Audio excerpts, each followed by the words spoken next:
This is Steve from Boxing UK in association with Supreme CBD. Simon Jordan, nobody expected that. No, I didn't.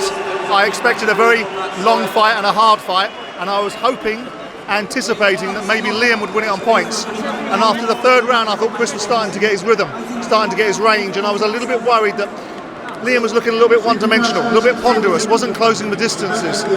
Wow, what a finish. Nobody's ever done that to Mr. EUBANK. No. But I also think the fights that Chris has had recently didn't prepare him for the kind of fight he was going to have to fight tonight. It's all well and good fighting people like Liam Williams that had to cut a lot of weight to get into that fight and was tired. It's all well and good fighting some of the fights that he's had recently. But Liam in that kind of form puts himself back in a really strong position to fight for a world title, obviously. There's a rematch clause apparently, Simon. What would your advice be to both fighters?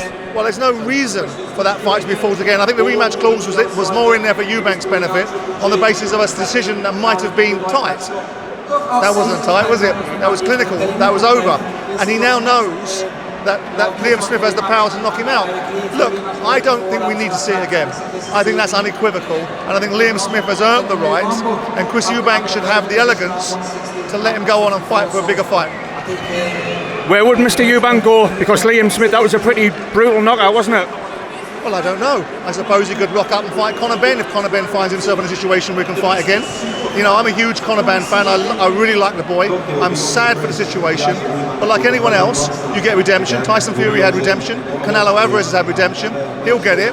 And I suppose EUBANK can go on talking about winning things without actually doing it.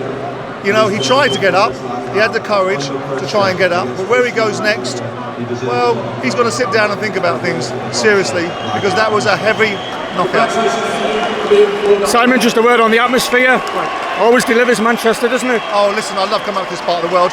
I'm up here with some friends from Manchester. I couldn't wait for this fight. I think it's a fantastic part of the world. I love the atmosphere. This is when British boxing comes alive. Sometimes we get the wrong side of the line with some behaviour, but tonight there's been a fabulous atmosphere, a great greeting for ultimately, near as damn it, the indigenous fighter in Liam Smith. And I think the whole evening was great, but the atmosphere comes alive when the main event comes. So it's a credit to this part of the world. Very last one, Simon. I'm a very, very worried Evertonian. I don't know if you've seen, our owner said tonight it's not his decision where the Lampard goes. Where on earth does Everton Football Club go, Simon? Mashiri said it's not his decision. Yeah. Well, he's made enough awful decisions. It's about time he probably made a right one. But the problem is, with taking Frank out, it's easy to fire a manager. You've got to replace them. Now, I don't think Frank's got the toolkit. I'm a big admirer of his. But I do think there is enough about Everton, and there are three worst teams in this division.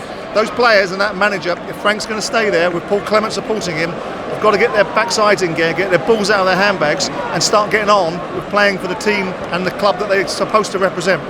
Well said, Simon. As Evertonian for 40 years, it's heartbreaking to see, mate. Yeah, well, listen, I know the fans are calling about the bald.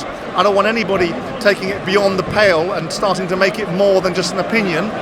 But the owner is the person that's making the mistakes. He needs to grow up and understand the world of football. We've all been in it, we all make mistakes, and you make them, you learn with your checkbook, you lead with your chin. 6 years down the road, you've got to do a little bit better. Absolutely. Simon, we'll go back to boxing. Just your final word on that.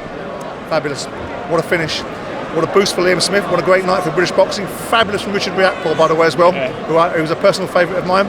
So, all in all, fabulous night's boxing. Simon Jordan, I really do appreciate your time. Thank you.